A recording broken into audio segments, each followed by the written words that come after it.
Nah, lalu bila mengatakan hidup atau iman Kristianan adalah hidup yang penuh sukacita. Dan setiap orang Kristen sejatinya selalu sukacita. Haleluya. Amin. Haleluya. Haleluya. Haleluya. Haleluya. Haleluya. Ya, selalu happy. Ya, jadi orang Kristen itu, orang Katolik itu orang yang bersuka cita. Kita sudah hidup di alam kebangkitan, bukan masa prapaskah terus. Oke, baik. Dari istilah saya baca itu luar biasa, tahu ini sudah ya keren sekali. Hidup seperti masa prapaskah. Oke. Yang itu optimisme harapan. Optimis adalah sikap atau paham untuk selalu melihat segala sesuatu dari segi positif. Jika lihat istri yang sudah misalnya sudah agak tua, bilang cantik engkau. Ada suami yang giginya sudah tidak ada lagi, ganteng. Mesti kan itu. Ya. Dan memiliki keyakinan bahwa segala sesuatu akan berjalan menuju kebaikan. Iya. Serta memiliki harapan akan hasil yang baik di masa depan. Itu orang optimis itu. Tidak ada yang tidak bisa di muka bumi. Segala bisa, asalkan mau. Itu saja. Tidak ada kesulitan yang tidak bisa dipercaya.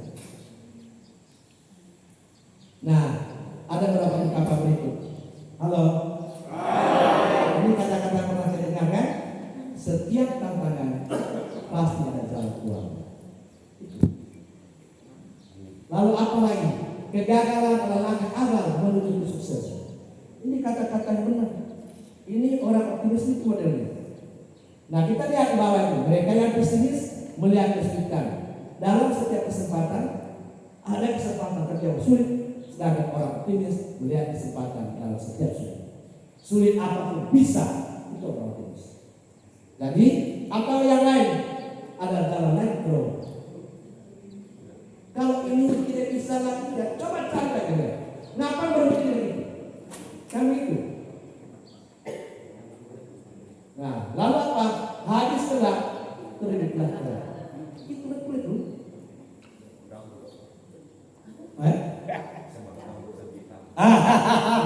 Ya. Nah, dari ungkapan ini menunjukkan bahwa kesulitan adalah bagian dari proses menuju tujuan, bukan akhir dari sana.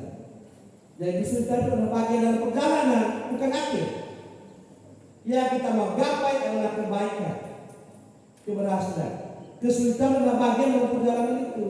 Dan jangan berhenti di situ. Serta mendorong untuk fokus pada solusi dan melihat peluang dalam setiap masalah. Dari orang Kristen itu begitu.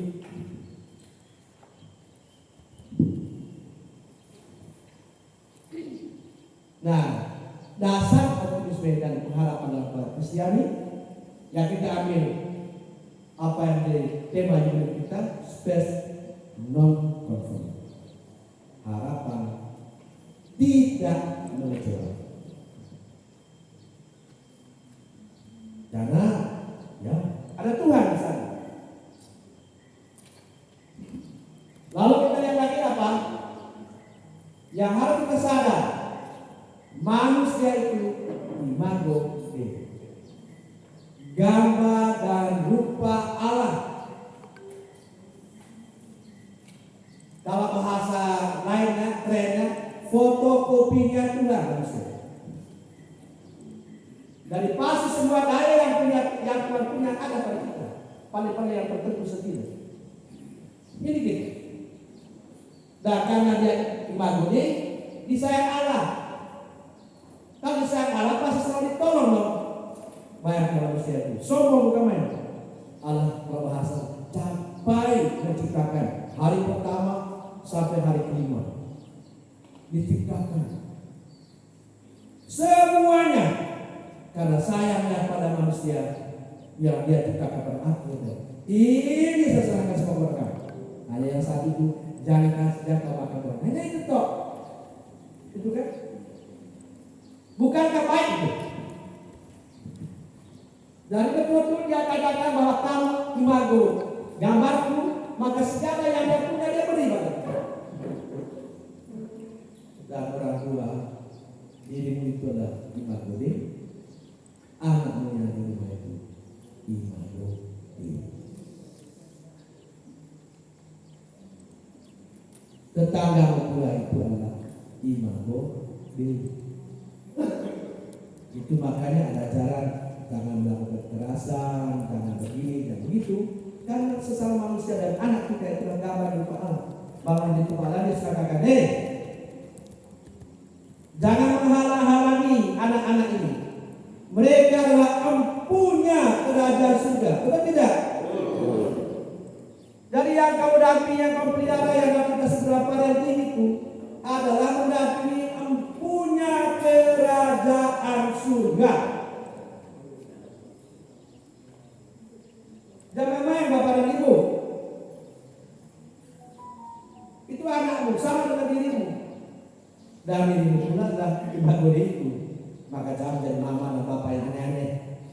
Karena Allah itu tidak pernah aneh. Halo? Halo. Hai. Halo. Jadi banyak kita melakukan yang tidak benar dalam perkara sesama, dalam pasangan dan segala macamnya. Karena kita kurang refleksikan ini. Padahal namanya imago Dei itu sangat dalam. Allah sudah sayang kepada kita. Masa kita tidak sayang kepada sesama kita? Kepada suami, kepada istri, dan kepada anak-anak. Sehingga bapak-bapak yang aneh seperti ceritakan kemudian kemarin. Wah, tapi memang aku jumpai banyak dalam relasi dan juga konseling saya. Banyak orang tua yang tidak benar kepada anak. Aneh. Itu. Nah, dari pasti selalu dijaga, dipelihara, dipenuhi segala kebutuhannya. Waktu orang cemas itu sudah, kamu lihat turun juga.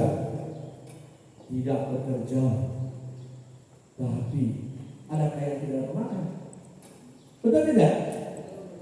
Lalu lihat juga bunga bakul di ladang itu. Ia tidak meminta, tapi seindah apapun pakaian Salomo, tidak seindah bunga bakul. Betul tidak? Nah, apalagi kamu hai anak manusia, imago Dei gambarku, kamu jauh lebih dari bunga itu, jauh lebih dari burung itu. Ini hanya tidak sadar, tidak sadari. Nah, makanya suka berkelahi terus, suka berantem. Dia itu sudah 50 tahun pernikahan, mana apa Ginting? Pak Ginting, ya itu salahnya Pak Ginting. Tapi mana bilang, asalkan pesta bunga, setelah itu mau cerai, ini kan sudah betul. Ya, setelah itu kita bercerai itu bisa bikin seperti pesta. Jadi pestanya itu apa? Antara 50 tahun lagi di pesta, nggak benar. Sudah, yang penting kalau nikahi, setelah itu kalau bercerai itu tidak apa-apa. Itu kan tidak betul Pak Ginting. Dan apa? Maksudnya apa? Dia sendiri yang gelisah. Ini konselor yang tidak jelas ini. Ya. Akhirnya apa? Menggelisahkan diri sendiri. Masalah orang lain akhirnya sendiri gelisah karena dia berdosa dia tidak benar. Ya asli itu gak ada cerita itu di mana ya? Kemarin itu. Lucu. Bidat ya. Itu ya. Maka masa tugas Isra ini cari tahu apakah mereka sudah masuk itu atau jangan-jangan sudah sesuai dengan tugasnya. Baik. Lalu yang berikut lagi, apa yang membuat kita optimis dan selalu berpenuh harapan? Yesus itu sudah menebus kita dengan darahnya di atas kayu salib. Semua dosa kita, semua kutuk kita telah dibeli. Kalau kita jadi sayang Tuhan, kita berharga di mata Tuhan, bukan gambar imago Dei. Ngapain Yesus sampai mati di salib oleh kita? Dan mau menjadi manusia hanya untuk itu. Karena betul Allah sayang kepada kita. Imago Dei.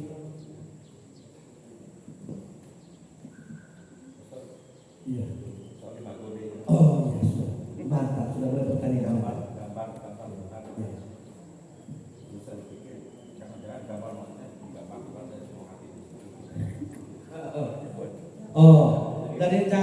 namanya seperti yang ada di kertas itu loh ya, misalnya ya. Hanya sekedar itu tidak diisi. Ya kan? Oke. Kalau sudah itu saya sudah cukup. Ya. Itu sudah cukup. Karena sudah yang luarnya Tuhan itu sudah begitu luar biasa. Kalau kita sudah hidup sesuai dengan luar saja sudah bagus. Ya, seperti itu. Tapi ingat bahwa iman ini semua diberikan Tuhan.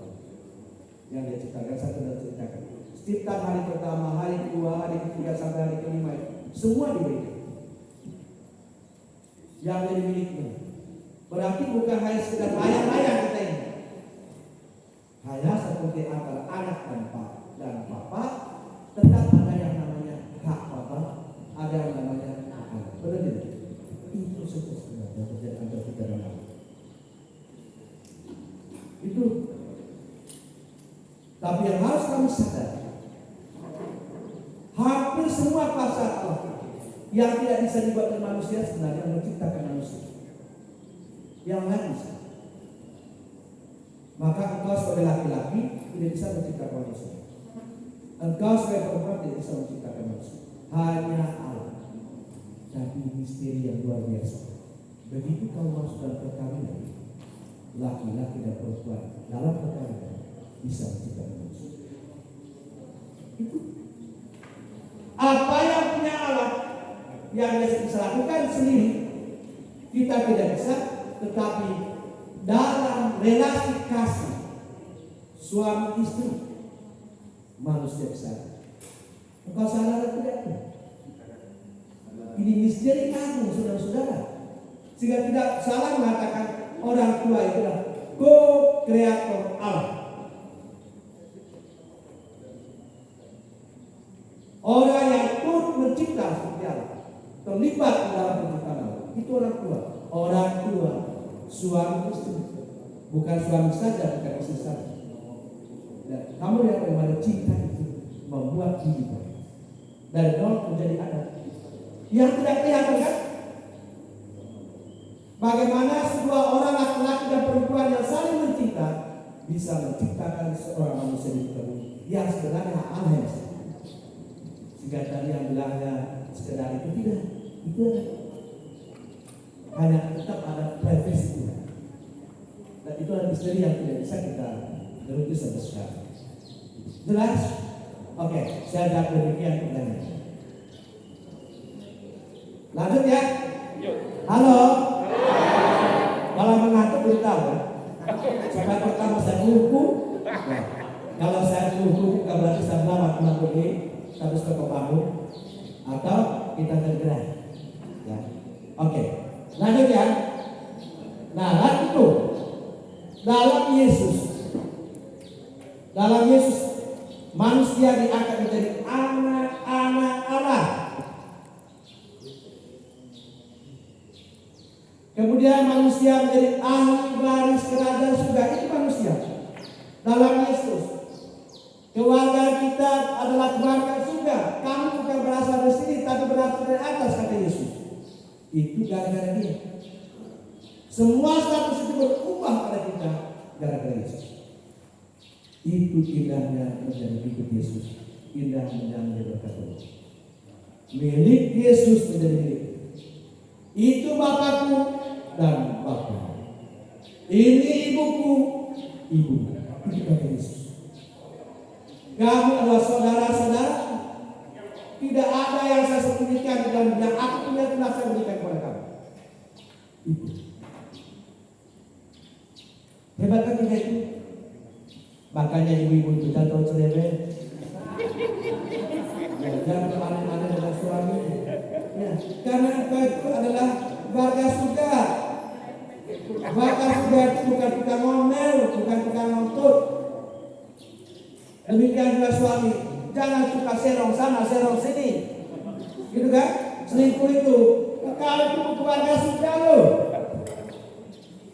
oleh baptisanmu dan juga oleh perkawinan warga surga. Masa warga surga selingkuh, punya bin, apa pin? Bin. Demikian juga. Nah, inilah akibatnya mengapa anak-anak kena KDRT. Karena ternyata papa mulai marah-marah. Kenapa Bapak terlambat? Apa kata terlambat begitu? Karena singgah. Ngerti? Singgah. Duitnya sudah habis dan bertanya. Ya. Bapak-bapak itu pintar kalau punya duit. Pintar. Ya. Jadi kepada dia diberi uang banyak. Kepada istrinya sendiri pelit. Ya, ini benar. Benar. Kalau kepada dia royal, apakah istri sendiri jadi berkaki di gereja pelit? Tidak punya anak. Untuk anaknya dia, halo. Untuk anaknya dia, ya dari suami lain. Untuk anaknya dia, diminta apa saja dikasih, tapi untuk anak kandungnya sendiri, dengan istrinya sendiri, papa tidak punya duit. Itu betul tidak?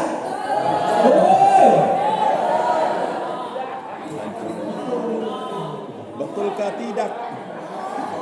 Betulkah tidak? Betul tidak? Iya dan tidak.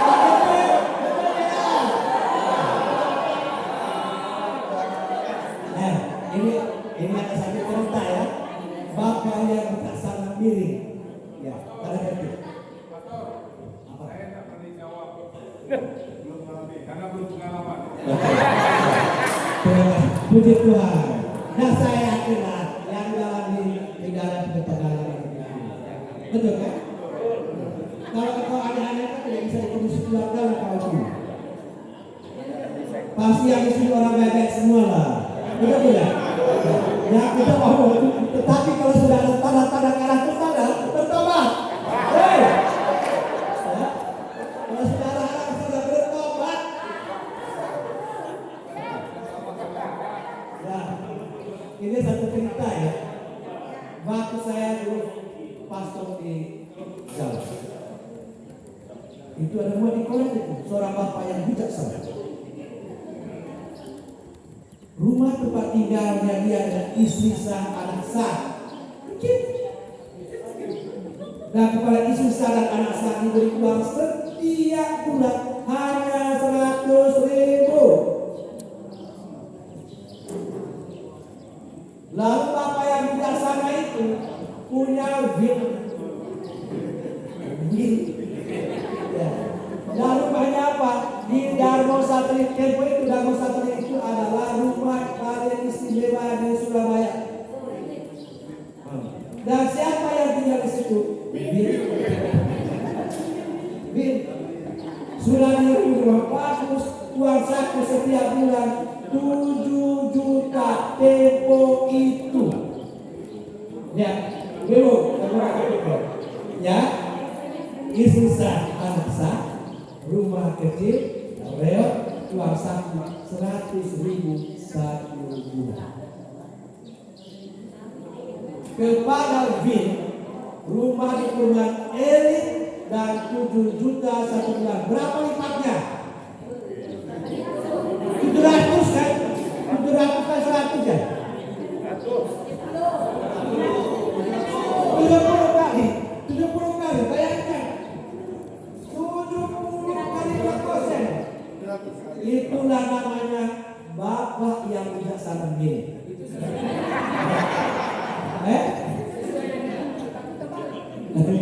Kali 7, ya itulah dia itu. Ya. Oke. Tolong berdiri ya.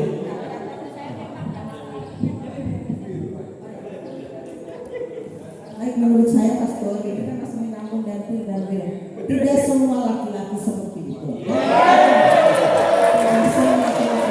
Nah, ketika bapak-bapak atau laki-laki berani berbuat demikian, maka itu baru pemuda. Tapi ketika dia pensiun sudah loyok, dia akan kembali ke istrinya. Tapi saya percaya bahwa setiap laki-laki Katolik, kalaupun ada mungkin hanya 30%. Terima kasih. Benar, terima kasih banyak. Tadi saya sebut tahu ya. Halo. Lalu bapak-bapak di sini. Yang kedua adalah bapak-bapak kita. Kebetulan agama itu tadi bukan orang Katolik. Tapi saya tahu karena memang di Korea, bukan orang Katolik. Itu ya. Oke. Lanjut. Bapak-bapak kita maaf ya. Lalu pertanyaan kita. Jadi saya mengingatkan, halo, saya mau mengingatkan bahwa kita itulah warga kerajaan surga. Maka jangan aneh-aneh.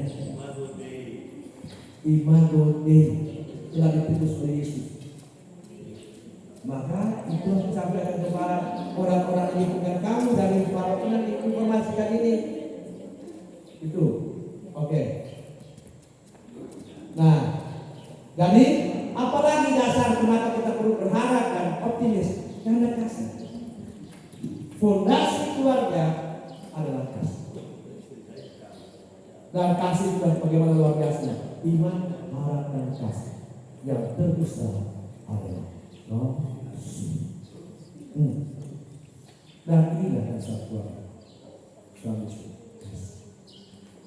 Jadi ini semua unsur-unsur yang membuat kita optimis, yang membuat kita perlu harap bahwa pasti nanti jarak kita akan berakhir dengan berjumpa dengan Tuhan.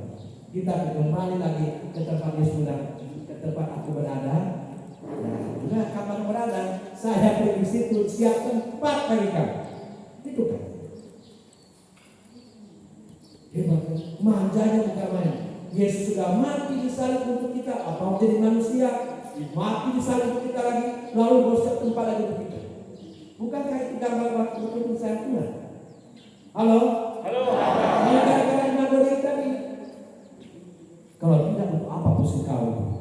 Ya kan? Yesus tidak menebus binatang atau dia tebus manusia. Tadi pastor tentang pasangan yang sah. Tapi saya pernah mendengar pernyataan seorang imam mengatakan bahwa pasangan sejati kita yang sah itulah pasangan yang pertama kali kita berhubungan dengan kita. Kemudian konteksnya dengan dalam sekarang kemudian kalau kemudian terjadi pernikahan dengan yang bukan pasangan yang pertama kali kita berhubungan dengan bagaimana? Apakah itu tidak ada selesai? Mau terkadang tahu karena contohnya juga saya ini. Ya, bapak-bapak dan ibu-ibu, sebenarnya konteks itu tidak ada kekeliruan pada waktu memilih pasangan. Dia yang pertama kita terima dan berkat pernikahan. Itu pasangan yang sudah Tuhan temukan. Itulah jodoh. Itu apa? Halo? Jangan bilang, oh aku tidak jodoh sama dia dan segala macam. Bohong. Halo, oh tidak keras ya? Itu karena saya terharu. Dan ini istri yang benar, suami yang benar, yang sah, itulah dia yang kau terima untuk pertama kali berkat. Itu dia. Karena pasti kita salah pilih. Yang terjadi kemudian misalnya ada tadi bil segala macam itu. Maksudnya sebelum perkawinan itu ada hubungan padat dengan yang lainnya. Oh, sudah nikah. Ada ya. Kan kenyataannya kan pasangan yang sah itu pasangan yang pertama kali kita berhubungan padat. Oh. Dan itu kejadiannya. Ya. Baik. Setelah itu kemudian ada sekarang perkawinan. Itu yang Oke. terjadi tadi. Nah, begini. Kami biasa tidak melihat di belakang. Karena namanya yang nakal itu ada kenakalan. Ada yang namanya ya itu Kenakalan. Ya, karena kalau dia akhirnya menikah dengan orang yang pertama kali dia melakukan Bahaya. sesuatu, ya, berarti itu dia. Itu yang memang apa adanya. Tetapi kalau ternyata pada waktu dia menikah bukannya itu, tapi dia lain pasti yang tadi itu kan. Yang benar adalah yang Bapa, Putra, dan Roh Kudus. Halo? Ya. Karena namanya memilih itu berproses. Dia pikir ini yang benar, ternyata tidak. Kalau setelah itu, no, pasti yang tadi kamu kayak jangan. Jelas? Itu kan namanya seleksi awal kan, yang itu benar ya. Seleksi awal. Oh, kacau. Sampai dalam pertandingan kan ada perbandingan dulu kan itu, ya kan? Apa sih ya? Apa sampai pada akhirnya final? Begitu kurang lebih. Aduh. Ya. Seleksi Ya, awal. bukan berarti dengan memenangkan atau tidak. Saya masukkan bahwa kalau pendapat pendidikan itu sudah pasti begitu. Yang kau terima berkat dari Tuhan, itulah yang bukan engkau yang memilih aku, tapi akulah yang engkau. Pasangan itu yang tadi kemarin kau sembarang. Karena kau pakai mata, bukan pakai apa yang saya tunjukkan. Itu sebenarnya. Jelas ya? Nah, makanya kita tidak Pak, pernah membenarkan Pastor Marsis. orang langsung menikah ketika Pastor. sudah terjadi apa-apa. Pastor Marsis mau menjelaskan sedikit. Oh, jangan nanya ini. Oh, ini berat nih pertanyaannya. Ayahnya berapa Pastor Marsis?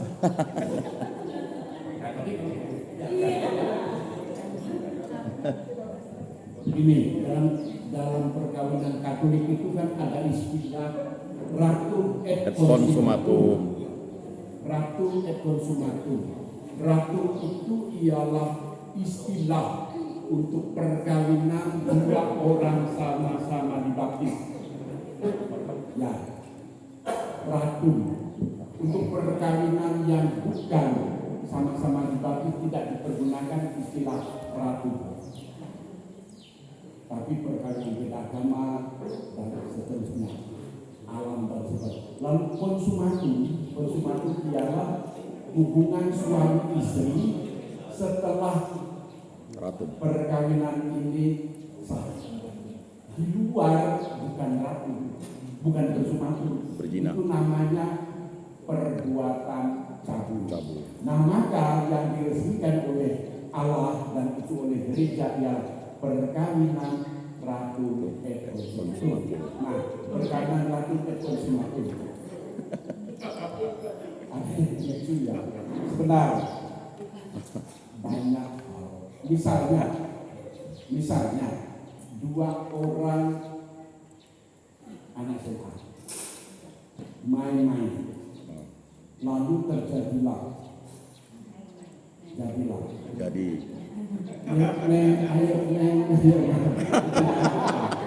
lalu karena main-main itu bukan salah bunda mengandung, salah bapak meletakkan burung, melentung, lalu dipaksakan kemana mintamu ke? Nah, setelah disahkan dalam gereja, mereka tidak pernah mengadakan hubungan suami istri. Ini bukan konsumatum. Jadi konsumatum, ratu dan konsumatum tadi penegasannya ialah dua orang yang sudah sah oleh gereja, di situ dulu oleh gereja ratu. Setelah itu dilanjutkan dengan hubungan suami istri secara kodrati, artinya dimungkinkan untuk kelahiran, dimungkinkan ya, bahwa tidak terjadi tapi dimungkinkan untuk kelahiran anak, itu disebut konsumatum. Perkawinan seperti ini disebut sakramental dan tidak bisa dipisah oleh kuasa manusiawi manapun. Nah, ada perkawinan ratu et non konsumatum. Tadi perkawinan dua orang anak SMA tadi sudah berbuat tapi bukan konsumatum karena di luar perkawinan. Seandainya setelah diberkati di gereja satunya kabur perkawinan ini non konsumatum. Perkawinan ratu et non konsumatum atau ratu tanggung itu bisa diajukan ke tribunal suci untuk diputus oleh kata suci. Sama dengan perkawinan beda agama itu kan tidak sakramental. Kalau di perjalanan lebih lanjut perkawinan ini bubar, bisa diajukan ke tata suci. Perkawinan ini non ratu dan konsumatum karena setelah diperkawin atau setelah disahkan baru konsumatum. Saya kira itu dari berbagai jenis ikatan perkawinan itulah yang ditelusuri oleh tribunal, berbagai jenis ikatan perkawinan. Maka mulai dari sebelum perkawinan, pada saat perkawinan, dan setelah perkawinan yang tidak banyak gunanya. pendek ya. Ya, kita ucapkan terima kasih kepada Bapak Presiden. Jadi Islam hukumnya begitu. Lalu saya ingin Oh masih. Saya ingin supaya dalam paket kita melihat itu juga sebagai suatu permasalahan besar di sini, Pak. Saya ingin ucapkan kemarin di hari pertama itu memang menjadi permasalahan besar terutama di Tanggal soal perkawinan yang terjadi. Dan ini sudah di Program sekarang terjadi hal-hal seperti itu juga ada sehingga juga kalau terhadap pendidikan anak-anaknya banyak terjadi makanya Selasa kemarin juga terjadi di lingkungan saya di Meliang karena terjadi seperti itu dan saya lihat ini memang sudah dalam pendidikan anaknya terganggu sekali sudah terapi yang sudah tengah malam dan lingkungan tidak ada pendidikan ini yang akan menjadi harapan saya bagaimana kita di waktu sekarang ini menentukan ada waktu untuk membahas hal-hal ini sehingga menjadi konsentrasi di kehidupan kita masing-masing itu di bawah bagaimana bisa kita melakukan terima kasih. Oke. Terima kasih banyak ya masukan. Ini untuk Sanggau tolong menjadi pemikiran itu dan kita Sanggau sudah pasti kita semua. Nanti kita akan juga cari waktu untuk bisa membahas ini kesempatan lain. Ya. Oke. Dan nanti kita ada kesepakatan sebentar setelah ini. Nanti kita ada kesepakatan mungkin antara kita akan masukkan itu. Bukan mungkin lah ya. Kalau saya sudah mencatat itu menjadi salah satu menjadi kesepakatan. Ada rankingnya. Ya. Setingkat ukupan, setingkat parodi dan tapi akan kita bicara bersama. Oke. Baik. Saya mau tanya mulai. Lanjut nih. Ya, saya tidak bisa lari ke belakang karena saya sudah melakukan berkegiatan. Ya, tapi kalau boleh terus dulu. Saya tanya mau sedikit serius nih. Sorry. Ya silakan Pak Unis. Ini dari hari pertama dia mau tanya nih Pastor. Kemarin saya juga mau bertanya tapi ini karena Pastor tadi. Saya mau kembali ke topik soal optimisme dan pesimisme. Tadi Pastor sudah uraikan panjang lebar dan kita diajak untuk selalu bersikap optimis, begitu betul kan? Nah, saya pikir kita ini sharing aja lah nih. Ini menurut pendapat saya. Optimis boleh, tetapi harus rasional. Tidak hanya positif saja, tetapi tidak ada hitungan-hitungan. Kan? Jangan sampai kita seperti kita suci orang mau mendirikan menara Babel, optimis, tetapi gagal. Kan? Kita mau buat sesuatu besar, tapi akhirnya memang gagal. Oleh karena itu, mungkin kita suci buat dan mengingatkan kita berjaga-jagalah, jangan sampai jatuh pada ketamakan. Itu kan kita suci, saya lupa ayatnya itu, asal yang paham itu. Roh memang penurut, tapi daging lemah, gitu kan. Jadi menurut saya soal optimisme ini memang harus dipertimbangkan hitung benar-benar. Itu tidak hanya optimis dan padahal sesuatu yang asalnya mustahil untuk kita kerjakan. Nah, jadi rasional maksud saya. Kalau membuat perencanaan itu rasional, ada betul-betul tidak hanya itu saja. Saya kira itu yang mau saya sampaikan. Boleh nggak beri contoh mana yang tidak rasional dalam urusan rumah tangga? Yang satu bilang bisa, lalu yang satu bilang pikir dulu. Kira-kira beri contoh. Contoh, ini spontan aja lah ya. Seorang istri, Pak saya mau mobil. Nah, kalau dapat sebulan ke depan lah, gajinya hanya 5 juta.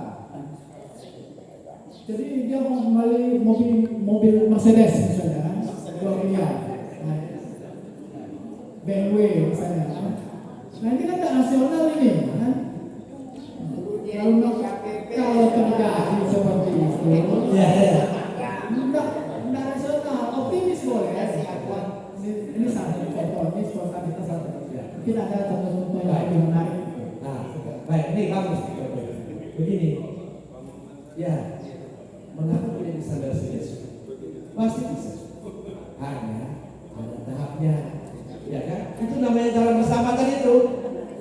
bersama bukan hanya jalan itu saja kan? Berziarah itu ngomong-ngomong. Mau kapan kita berdoa di situ? Mau besok? Ini kan realistis.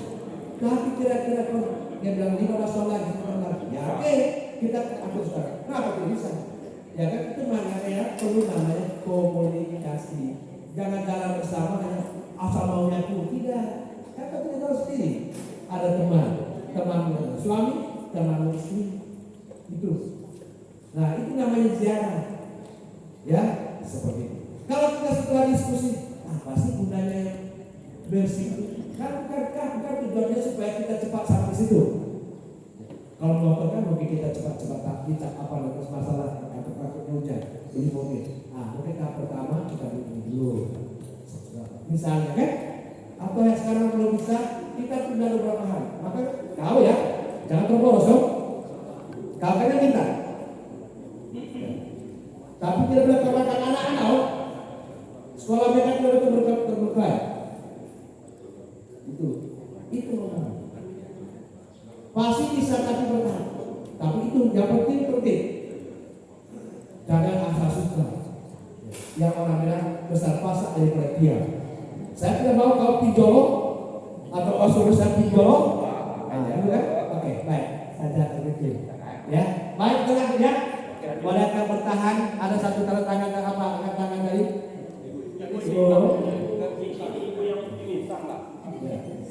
Baik, maaf ya sekarang yang angkat tangan sementara. Ini yang terakhir untuk ya nanti setelah ini saya omong lagi. Ngomong tadi tidak apa-apa. Terima kasih Om. Izin saya mau sebenarnya bukan bertanya juga, tapi hanya ingin mendengar bagaimana kalau kan ada beberapa kasus yang kebetulan di tahun sebelum COVID itu pernah di Keuskupan Sintang ya, khususnya paroki katedral itu pernah salah satu umat yang bertanya bagaimana perkawinan itu bisa dibatalkan.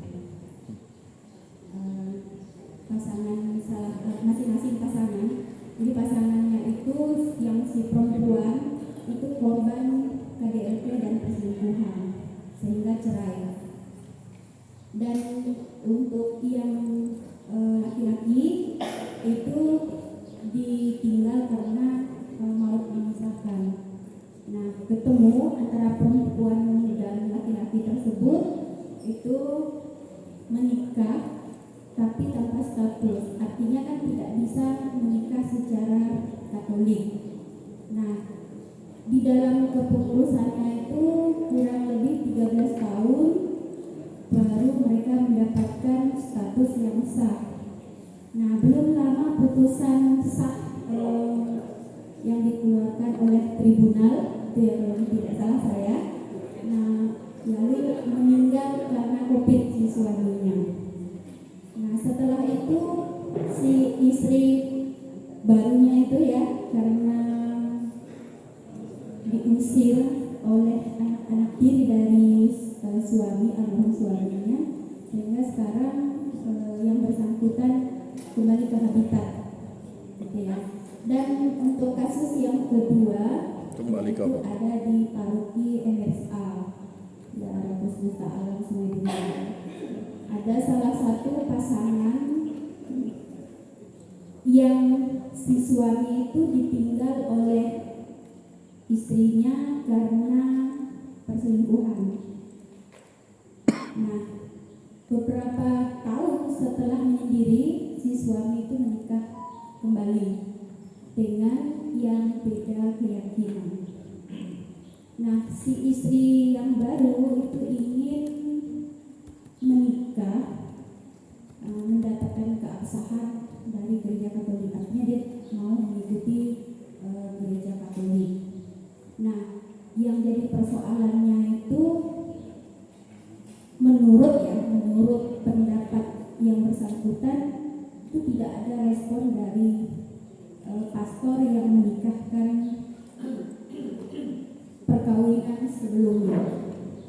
Nah, artinya anak yang hasil perkawinan yang baru mendapatkan tunjangan dan akte lahir yang dikeluarkan oleh civil ya. Nah, artinya katanya dia tidak mau lagi punya anak karena belum ada kepastian bahwa dia akan diterima atau tidak di gereja Katolik. Dan yang kedua, persoalan ekonomi, kalau misalnya tidak sah maka tidak diakui oleh negara. Dan yang ketiga, yang bersangkutan aktif sekali baik di lingkungan maupun di gereja. Hanya saja kan tidak bisa komuni, sehingga hadir di gereja tapi tidak tanda salib gitu. Nah, ini mohon penjelasannya Romo, bagaimana solusi untuk keluarga-keluarga itu kan hanya salah satu yang konsultasi ke kita yang mau terbuka. Barangkali banyak keluarga-keluarga yang seperti itu, ya. Nah, itu solusinya bagaimana supaya tidak ada perkawinan yang tidak diakui, dampaknya pasti ke anak mau sekolah kan susah. Nah, itu Romo yang izin ya, maaf, terima kasih. Baik, dari kita dengar apa diceritakan, berarti prosesnya pasti segitu. Ada banyak hal yang orang harus dilibatkan di dalamnya. Maka mungkin itu nanti bisa diskusikan dengan pastor pendampingan keluarga kita, ya, di Sinta. Dan kalau beliau tidak kesulitan, bisa telepon saya dan pastor Bagus. Karena itu lebih pada persoalan pribadi, ya. Karena lihat kasusnya untuk utama, tadi apa ini sekarang kita tidak bisa membahas, ya. Bisa ya, setuju ya? Ya, kamu lihat rumit sekali masalah Muhammad. Oke, baik. Kita lanjut. Lanjut. Ya. Hidup dalam pengharapan bahwa segala hidup dalam pengharapan bahwa segalanya akan Tuhan kembalikan kepada kita 100%. Di dunia ini dan pada akhir kehidupan kita di surga. Dan itu harus menjadi pegangan kita, dan dia sudah mengatakan itu, dan Tuhan tidak pernah mengingkari darinya. Space non conforming. Semuanya tidak akan berjalan kalau engkau tidak percaya kepada kata-kata ini, pada iman kepada Tuhan. Tetapi kalau kita beriman kepada Tuhan, ini yang Yesus dikatakan, akan saya kembalikan 100 kali lipat. Lalu kemudian tidak diversifikasi, saudara. Itu yang kita cari. Setiap orang beriman mencari itu. Kalau pernah ikut namanya proses untuk orang tua dibaptis, ada namanya kata kemudian tahap pertama. Dan pada tahap pertama itu ada pertanyaan, apakah yang Anda minta dari gereja? Jawabannya, saya meminta iman. Dari iman yang apa itu datangnya dari gereja. Lalu pertanyaan berikut, apa yang Anda harapkan dari iman? Jawabannya, saya mengharapkan kehidupan kekal. Itu harapan kita itu kehidupan kekal. Lalu oke, kalau engkau mau mendapatkan kehidupan kekal ini caranya, kau ke gereja, mendengarkan, percaya kepada Yesus, lalu percaya kepada hidup dengan anggota gerejanya dan ikut ajaran, supaya kau boleh hidup kekal. Itu jawabannya. Nah, jadi ini janji Tuhan kepada kita.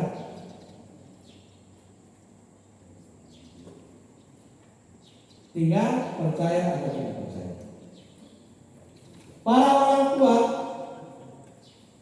itu istilah dari Evangel kemarin, dalam mengembalakan anak-anaknya, yaitu menuntun, mengasuh dan mengasihi, terus mengkasih. Ya. Karena memang itu perintah orang tua, kasih, dan itu kan mengasihi. Pasti tidak luput dari derai rahmat. Kalau kamu mau mengikuti aku, harus berani bersalah. Pengorbanan dan lain-lain. Tetapi ingatlah, Tidak ada air mata dan pengorbanan yang sia-sia. Jika kau mendampingi anakmu yang nakal sekali, menyertai dia dan segala macamnya, tidak ada sia-sia. Saat menikah, mendoakan anaknya Agustinus ulang tahun dan mendoakan suaminya Patrisius ulang tahun. Dan sekian tahun ternyata tinggal betul. Sehingga kemarin siapa yang bertanya mengenai kuasa doa? Ya, kuasa doa itu tinggi, jauh melampaui semuanya. Kami kemarin waktu Kongres Nasional terakhir di Maluku, kami kunjung lapas. Begitu sampai lapas tiba-tiba hujan lebat di Komen. Padahal kita bersama ketika makan kepada mereka, tenda yang terbuat itu apa semua? Karena tidak begitu bagus, dia bocor. Lalu apa tadinya? Bagaimana hujannya? Kita sepakat doa bersama di hadapan banyak orang itu dengan disaksikan oleh nabi-nabi yang agamanya. Yang kenonton doa bersama. Doa bersama, tutup Bapa kami, lalu tambah dengan 3 salam Maria. Begitu selesai, hujan berhenti. Dengan awan yang tetap gelap di atas, tapi tidak ada keluar biji hujan. Dan kita pun melayani dengan sukacita di atas payung yang Tuhan sediakan. Karena yang datang adalah putra putri kelahiran. Jadi bagaimana dijelaskan secara ilmiah? Itu kuasa doa. Tapi bisa tutup payung pada Allah. Nah, jadi jangan pernah main dengan namanya doa. Halo. Hai.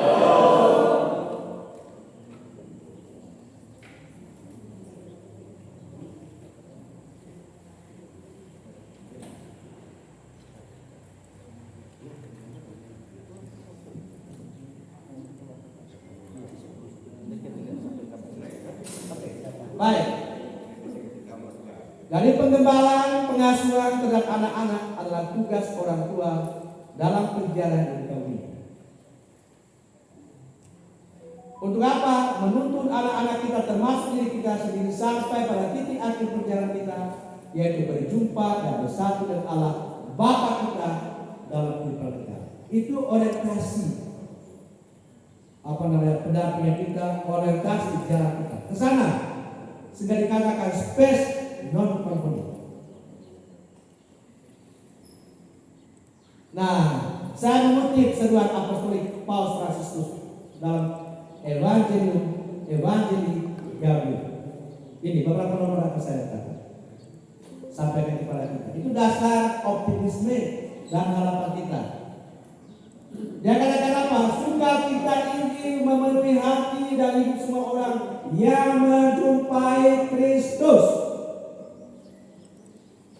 Keluarga Kristen, keluarga Katolik tidak boleh jumpa Yesus. Dalam Dia ada kemenangan. Mereka yang menerima tawaran penyelamatannya dibebaskan dari dosa. Yang hati jelek, pikiran jelek, semua yang jelek itu. Ya.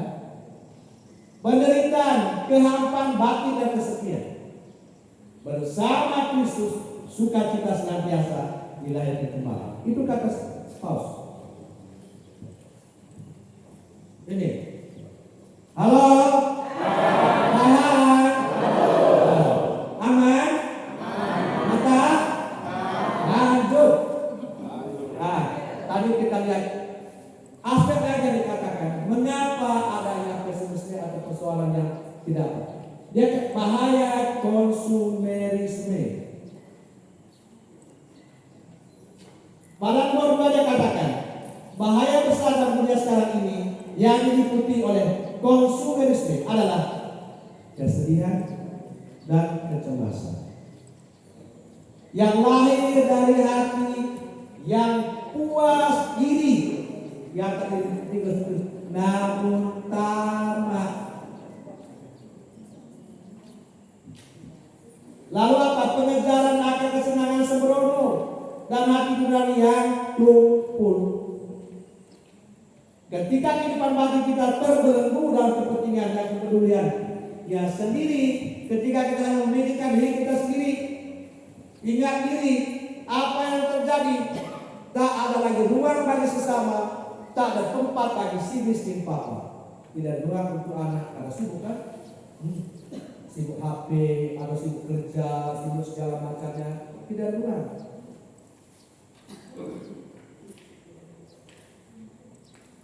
Suara Allah tak lagi dengar, sukacita kasihnya tak lagi rasakan, dan keinginan untuk berbuat baik pun menghina.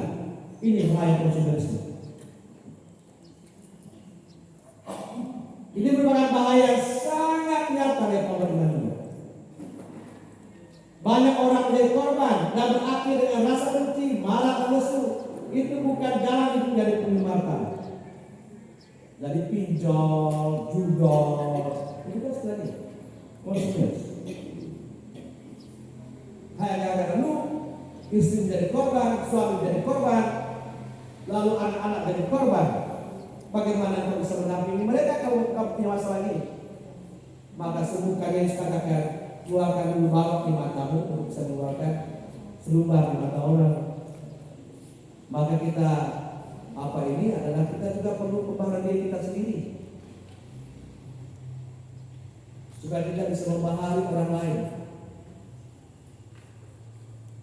Apa dia katakan? Nomor 7 adalah kadang-kadang kita dicoba untuk mencari alasan dan dulu bertindak seolah-olah kita hanya dapat bahagia jika 1000 syarat terpenuhi. Ini persoalan kita. Kalau syarat ini, syarat ini, syarat ini.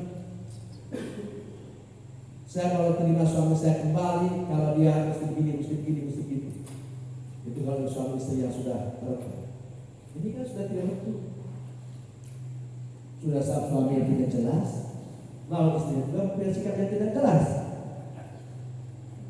Bukankah kasih itu mengampun? Bukan kasih itu menerima, memaafkan. Belum dari waktu nikah itu kamu baca itu kan?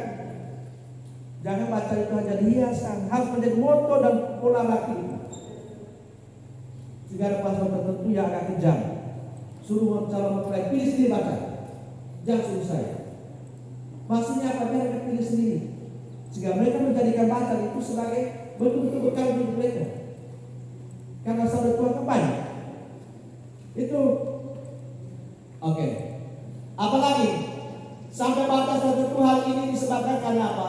Masyarakat teknologi kita telah berhasil melipat gandakan kesempatan kesenangan, namun telah menemukan betapa sulit melahirkan sukacita. Jadi seakan-akan menampilkan kesenangan, tapi ternyata tidak sukacita. Itu namanya kesenangan palsu. Mengorbankan papa bersama anak-anak, mengorbankan papa bersama mama. Baik, kau lihat kesalahan papa. Tidak ganti-ganti sekian bulan. Karena uangnya dipakai untuk lu, kau minta HP baru, pakai kerja ini, pakai masa itu. Itu. Saya sering kalau sama anak-anak sekolah, kamu itu ya pengemis kelas kakak. Kasihan orang tua kerja dari pagi sampai malam, goreng karet, kerjakan sawit, bahaya dikabari oleh buah sawit yang kadang-kadang itu kan? Dapat duit hanya untuk kau. Gaya kau. Teman HP baru, kau HP baru. Teman punya ini, kau punya ini. Kau lihat waktu papa itu, mungkin bagian belakang celana itu sudah robek-robek. Ya kan? Ayah dari kita. Tapi kalau anak begitu, jika orang tua begitu lagi, wah, celaka 17. Lihat sekarang, alasan kita untuk bersuka cita. Tadi sudah sebutkan beberapa kan? Ini dalam dokumen yang sama, Paulus mengatakan kita di kitab suci. Perjanjian lama meramalkan bahwa sukacita keselamatan akan dipenuhi di zaman Mesianis. Sukacita keselamatan. Nabi Yesaya dengan penuh kegembiraan menghormati Mesias yang ditunggu. Engkau telah menimbulkan banyak sorak dan sukacita besar. Yesaya 92. Ia berseru kepada orang yang tinggal di Sion untuk berakan menemuinya dengan nyanyian. Berserulah dan bersoraklah. Dan hidup Kristiani itu hidup penuh sukacita. Nabi mengatakan kepada mereka yang telah melihatnya dari jauh untuk membawa pesan tersebut kepada yang lain. Hai Sion, pembawa kabar baik, naiklah ke atas gunung yang tinggi. Hai Yerusalem, pembawa kabar baik, nyanyikanlah suara berkuat-kuat. Seluruh ciptaan berbagi sukacita keselamatan. Bersorak-sorailah, hai langit, bersorak-sorailah, hai bumi, dan bergembiralah dengan sorak-sorai, hai gunung-gunung. Sebab Tuhan menghibur umatnya dan menyayangi orang yang sukacita, sukacita, na na na na na na na na na na itu. Siapa kasih mati itu? Oh sukacita, oh sukacita, suka-suka, suka-suka cintaku, kembali dalamku. Hei, oh, makanya cuma kita lagi ya, baik. Nah, Zakaria dengan melihat hari Tuhan mengundang bangsanya untuk menyambut sang raja yang datang dengan lemah lembut mengendarai seekor keledai. Bersorak-sorailah dengan nyaring, hai putri Sion, bersorak-sorailah, hai putri Yerusalem, lihatlah rajamu datang kepadamu, yang adil dan jaya. Dan kitab suci kita itu Allah tentang suka. Barangkali undangan yang paling menarik Paulus katakan undangan Nabi Sefar yang menghadirkan Tuhan dan umatnya di tengah perayaan yang berlangsung dengan sukacita keselamatan. Tuhan Allahmu ada di antaramu sebagai pahlawan yang beri kemenangan. Ia menggirakan engkau dengan sukacita. Ia melalui engkau dalam kasihnya. Ia bersorak-soraikan engkau dengan sorak-sorai seperti pada hari pertemuan raya. Itu Paulus yang catat itu. Saya baca. Ada dokumen tadi masa kamu tidak baca kan? Halo. Dokumen gereja begitu kaya, luar biasa. Ini kalimat-kalimat indah ini dari Paulus sendiri. Nah, lalu dia katakan lagi dari nomor 6 dari Evangelii Gaudium, Injil yang bersinar dan kemudian Sang Kristus terus mengajak kita untuk bersukacita. Beberapa contoh. Bersukacitalah adalah salam malaikat kepada Maria. Lukas 1:28. Kunjungan Maria kepada Elizabeth membuat Yohanes melonjak kegirangan dalam rahimnya. Mengangkat sampai Yohanes itu melonjak kegirangan di dalam rahim. Teman saya namanya almarhum, betul sudah meninggal, almarhum Romo Halim. Dia bilang, kamu tahu waktu perjumpaan antara Maria dan Elizabeth melonjak kegirangan. Itu kan sudah umur 6 bulan kan? Katanya kalau posisi sudah 6 bulan itu kepalanya bayi itu sudah ke bawah, betul kan? Kakinya ke atas, betul kan? Karena keluar. Lalu apa terjadi waktu itu?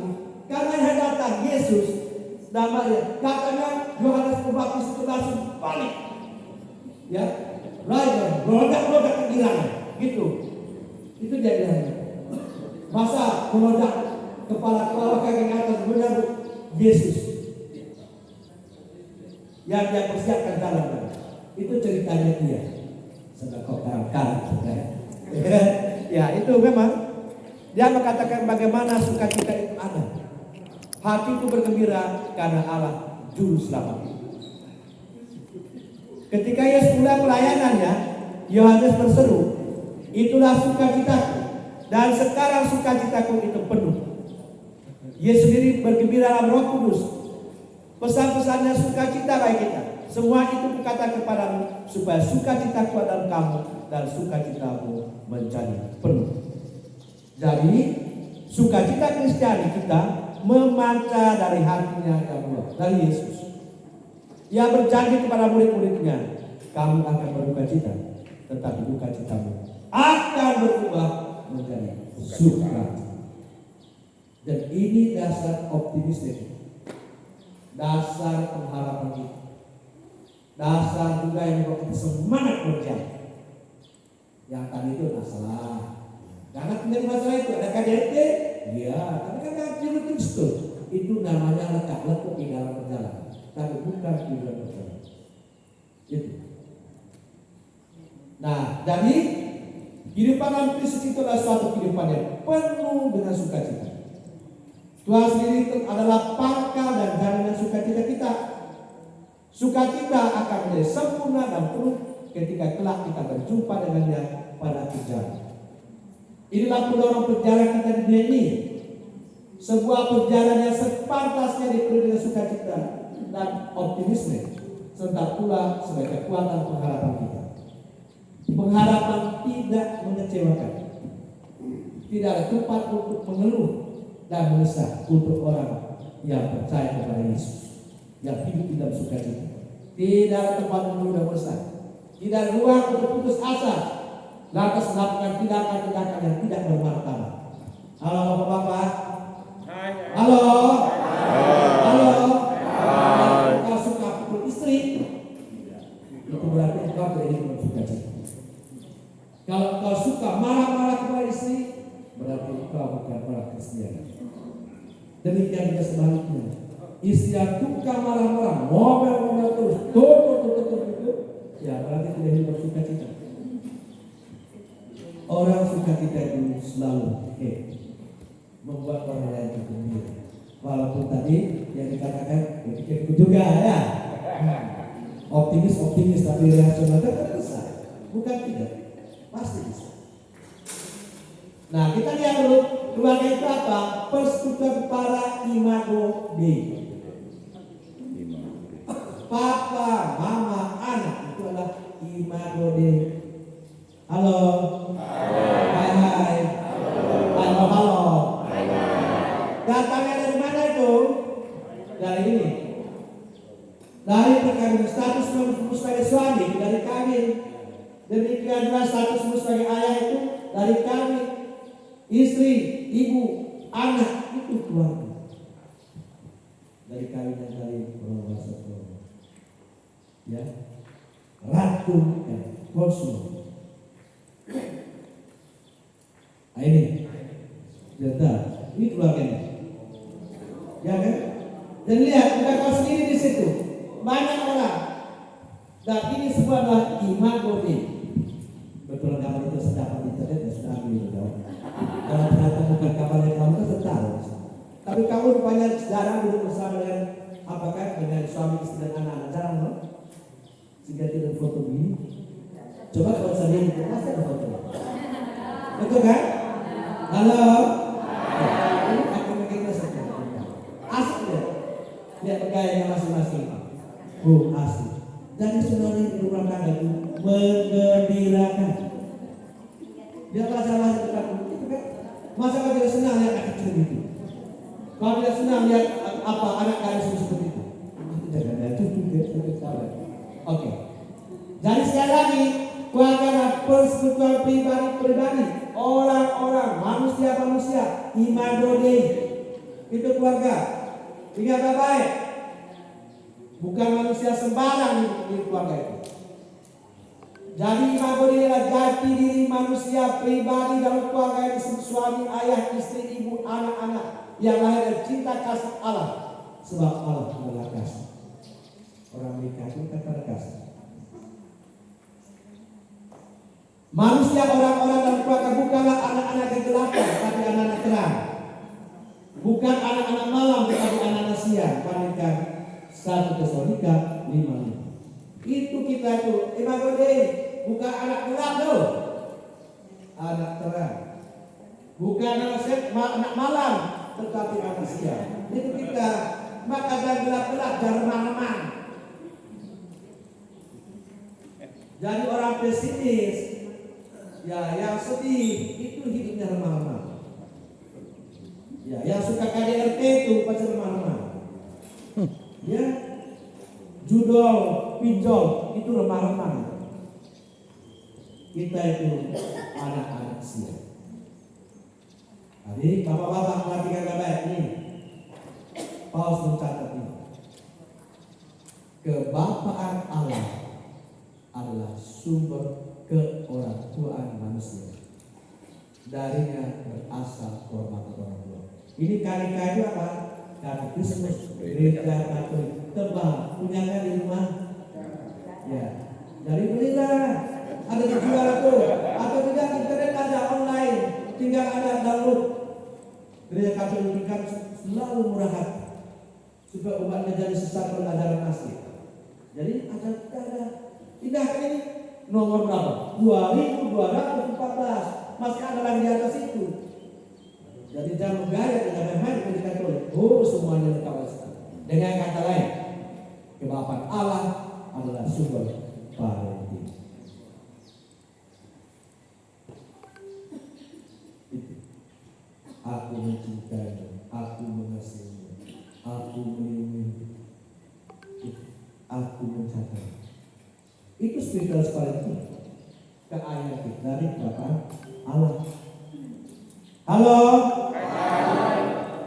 Jangan diri loh. Nah, program kemanusiaan dan sosial sebagaimana dipaparkan dalam masa-masa terdahulu, bunuh diri, narkoba, judol, pinjol, kenakalan remaja, lapung ikatan perkawinan, seperti tadi dikatakan di sana, kalian tidak lain-lain, disinyalir produk dari lemahnya parenting. Jadi kita yang aneh-aneh sebagai orang tua sekarang dulu itu produk dari parentingnya orang tua kita dulu. Pendampingnya mereka. Halo. Jangan-jangan kalau punya tukang marah itu kan dulu pas diterima. Ya kan? Dulu karena mamamu suka judul bukan berjudul. Nah, tapi ini kan masalah tidak akan selesai. Harus berani ambil jalan potong. Berhenti. Kalau apa sekali makhluk papa juga mati juga anakmu. Kalau orang tua begini terhadap kau jangan yang sama terhadap anakmu. Jangan jadi pembalas dendam. Halo? Maka berat juga. Kalau ada masalah dalam parenting, mesti sembuhkan papanya di mana. Jangan-jangan orang yang mengatakan luka mati, LB, luka mati, dan orang SH sakit hati. Maaf ya, bukan SH saya. Ini SH yang ini. Ya. Maka untuk memperbaikinya harus berangkat dari pembenahan parenting, pola asuh dalam keluarga. Itulah yang kita bicarakan sampai sekarang, yang dari kemarin. Pola asuh kurang diperhatikan, tentu karena kurangnya kesalahan orang tua akan jadi diri dan orang-orang yang membentuk satu keluarga tersebut kurang sadar imago diri dan itu. Maka seenaknya mendampingi anak, seenaknya sikap terhadap istri, seenaknya sikap terhadap suami. Kalau suami istri berkelahi bagaimana bisa mendampingi anak? Itu lihat yang cerita dari Ibu Enda kemarin kan? Ternyata dia lihat itu sejak kecil dari papa mamanya sehingga dia jadi gitu. Papa lupa itu HP-nya. Mohon maaf Pastor, waktunya habis. Habis ya. Ya, tapi kita selesaikan dulu ya. Karena ini rangkuman seluruhnya. Ya, kita Kasih waktu 15 menit. Bapak Ibu. Oke. Ya, karena Baik. penting. 15 menit lah kita kasih. Kasih.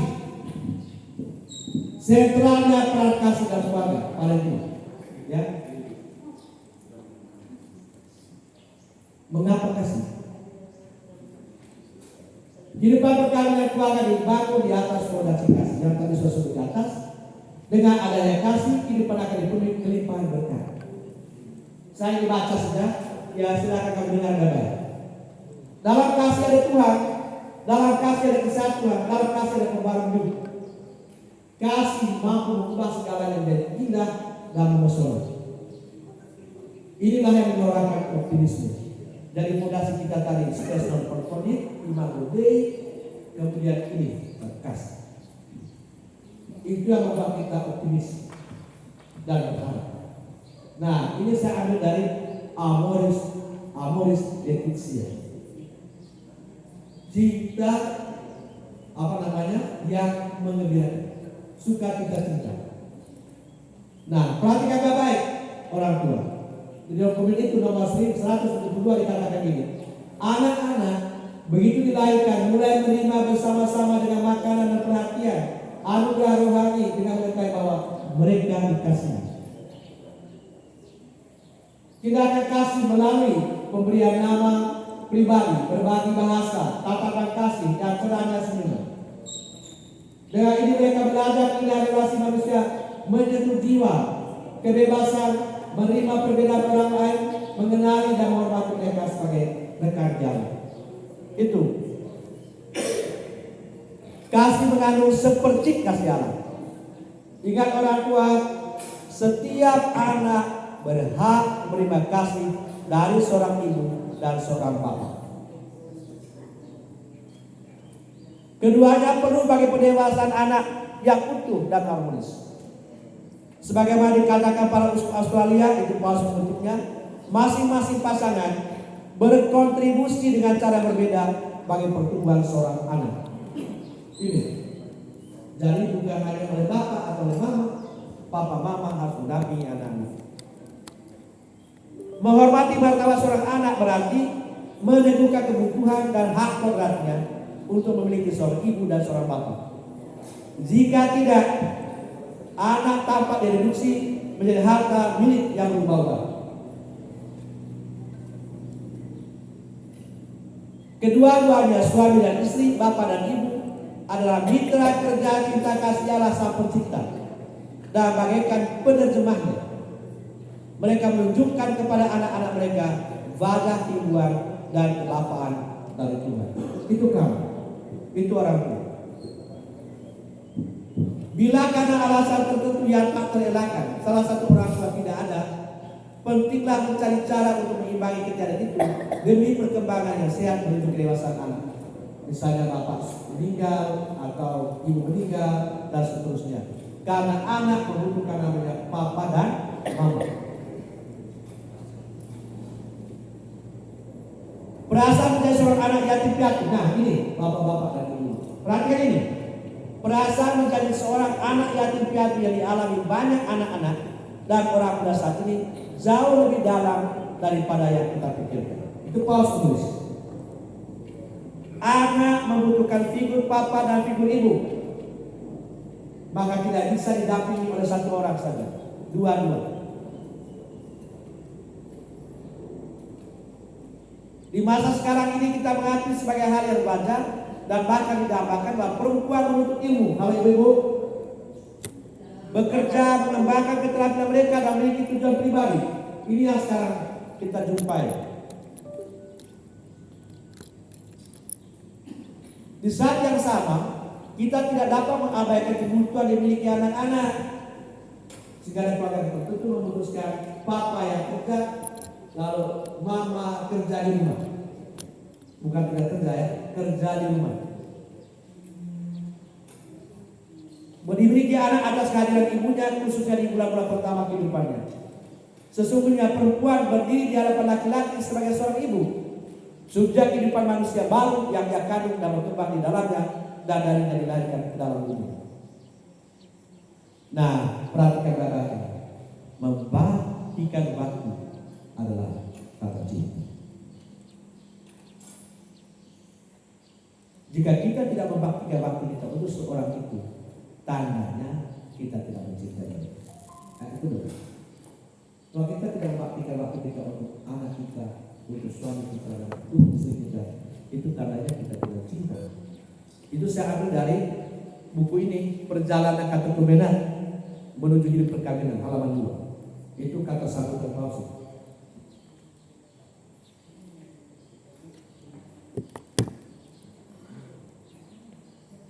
Nah, dari ada 75% kasus perceraian di Indonesia diajukan pihak istri. Dan dikatakan dari 4 orang Indonesia berakhir pengadilan perceraian. Banyak perceraian, maaf, diajukan oleh perempuan mapan. Waktu naiknya gaji PNS di Malang, yang perempuan gaji apa PNS naik, ramai perceraian, perempuan meninggalkan suami karena tak atau beda. Ini persoalan. Iya. Ini maksudnya perempuan umum ya, kita perempuan Katolik ya. Ada kata itu di dalam law. 93% perempuan mengajukan gugat cerai. 73% adalah perempuan mapan secara ekonomi. Hello. Allah beritahu. Ternyata yang banyak mengajukan cerai adalah perempuan mapan ekonomi. Betul kan? Ya. Ya waktu duitnya kurang tidak luka batin. Lalu sekarang banyak luka batin. Aneh kan? Ya. Dari konsep hidup. Berarti kau selama ini seperti merasa dijajah suami.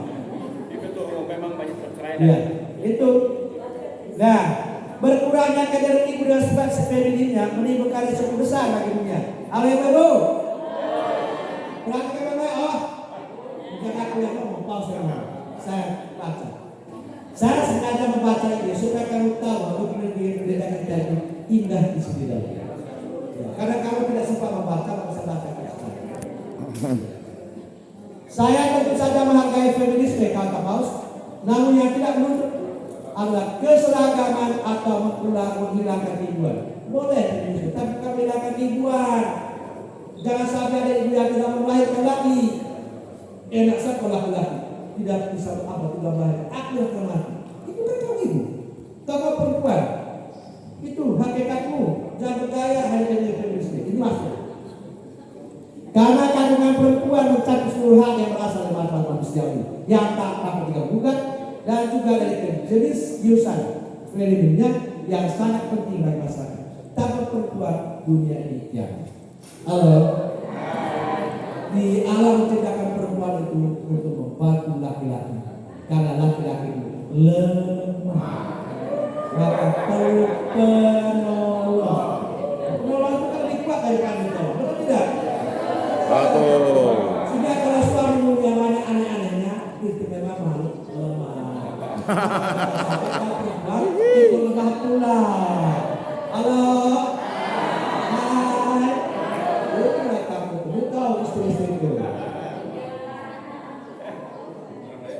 Nah, kemampuan kelas ini mereka khususnya ibu-ibuan juga merupakan tugas besar karena menjadi perempuan baginya juga menjadi misi. Perhatian perempuan. Jadi menjadi perempuan baginya juga membawa misi khusus di dalam ini, yaitu sebuah misi yang perlu dilindungi dan dipertahankan masyarakat demi kebaikan semua orang. Itu perempuan. Ya. Para ibu daya tangkap berkuat terhadap penyebaran individualisme. Itu tentang ibu-ibu. Ya, sekarang saya lompat biarkan hanya orang ibu saja. Bapak pula. Ya. Ini tanpa kaum ibu bukan saja tidak akan ada kaum iman baru, tetapi juga iman itu sendiri akan kehilangan sebagai besar kehangatannya yang sederhana dan dalam. Paus dan Papa. Berarti peran kaum ibu itu sangat penting.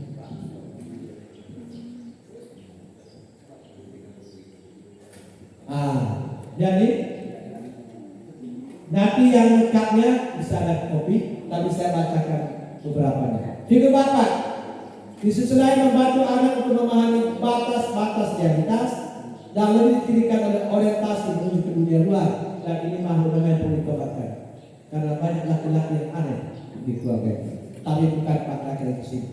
Ya, seorang bapak dan identitas maskulin yang jelas dan bahagia menunjukkan kasih sayang dan perhatian pada istrinya. Sama perlunya dengan perhatian kejiwaan. Memang ada peran dan tugas yang fleksibel dari bapak. Dari figur perempuan dan laki-laki akan menciptakan lingkungan yang paling cocok bagi tumbuh kembangkan anak. Artinya jangan hanya ibu, jangan hanya bapak, dua-duanya harus hadir di dalam namanya apa namanya. Lihat ini, ini yang perlu bapak-bapak lihat. Halo bapak-bapak. Kita sering mendengar bahwa masyarakat kita adalah masyarakat bapak. Ini di masa sekarang, ya masalah tampaknya bukan lagi kehadiran bapak yang mendominasi, tapi masalahnya adalah kehadirannya, ketersembunyiannya. Bapak sering terpusat pada dirinya sendiri dan para pekerja dan anak-anak para pekerja pribadinya sendiri.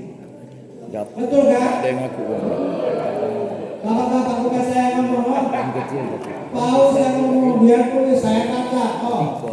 Jangan mereka membiarkan anak-anak dan orang muda sendirian. Tidak boleh bapak-bapak.